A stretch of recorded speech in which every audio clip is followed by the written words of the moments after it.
MRP media থেকে খবর পড়ছি আমি মোহাম্মদ ফরাদ হোসেন। প্রথমে শিরোনাম। নারী আসনে প্রার্থিতা ঘিরে দলগুলোতে ব্যাপক তৎপরতা। ট্রাম্পের নতুন শুল্ক হার বাংলাদেশের কি হবে? নতুন দুই মেট্রো রেলের ব্যয় আগের চেয়ে দ্বিগুণেরও বেশি। ত্রয়োদশ জাতীয় সংসদ প্রথম অধিবেশন শুরু হবে 12 মার্চ কিংবা 2 দিন আগে, জানিয়েছেন বিএনপি স্থায়ী কমিটির সদস্য ও স্বরাষ্ট্রমন্ত্রী সালাউদ্দিন আহমেদ। এবার বিস্তারিত। জাতীয় সংসদে নারী আসনে মনোনয়ন পেতে বিএনপিতে দৌড়ঝাঁপ শুরু হয়েছে। এক্ষেত্রে মহিলা দলে পাশাপাশি অতীতে ছাত্র দল নেত্রীরা বেশ এগিয়ে রয়েছে।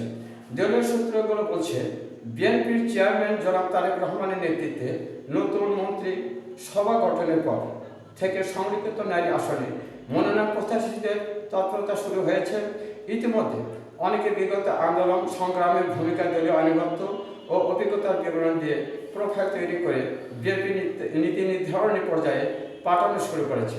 আবার অনেকেই সরকারের গুরুত্বপূর্ণ ব্যক্তিদের সাথে দেখা সাক্ষাৎ করে মনোনয়ন নিশ্চিত করার চেষ্টা করছে।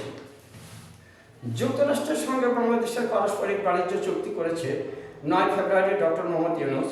সেই চুক্তি অনুযায়ী বাংলাদেশের উপর দেশটির পাল্টা শুল্কের হার 19%।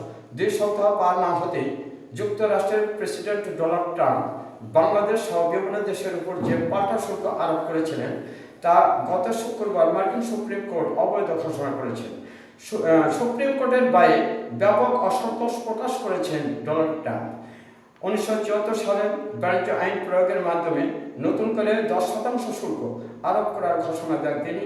আর গতকাল শনিবার তা আরও বাড়িয়ে 15% করার ঘোষণা দিয়েছেন তিনি। নতুন শুল্ক 24 ফেব্রুয়ারি থেকে কার্যকর হবে।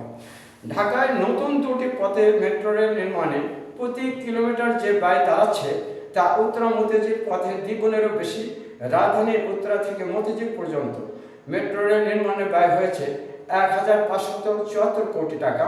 অন্যদিকে নতুন 2 পথে খরচ দাঁড়াচ্ছে পার কিলোমিটারে 3618 কোটি টাকা। যদিও সরকার বিপুল ব্যয়ের কারণে মেট্রো রেল নির্মাণ চূড়ান্ত সিদ্ধান্ত এখনো নেয়নি। স্বরাষ্ট্রমন্ত্রী সালাউদ্দিন আহমেদ বলেন, জাতীয় সংসদের প্রথম অধিবেশন বসবে 12 মার্চ অথবা 2 দিন আগে। এই অধিবেশনের স্পিকার ও ডেপুটি স্পিকার নির্বাচন করা হবে।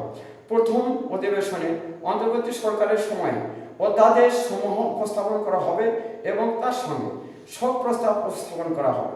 সংবিধান অনুযায়ী 30 দিনের মধ্যে রাষ্ট্রপতিকে নতুন সংসদের প্রথম অধিবেশন আহ্বান করতে হবে। তিনি প্রধানমন্ত্রীর লিখিত পরামর্শ অনুযায়ী তা করবেন। এখনকার সভাতে পর্যন্তই শেষ করছি।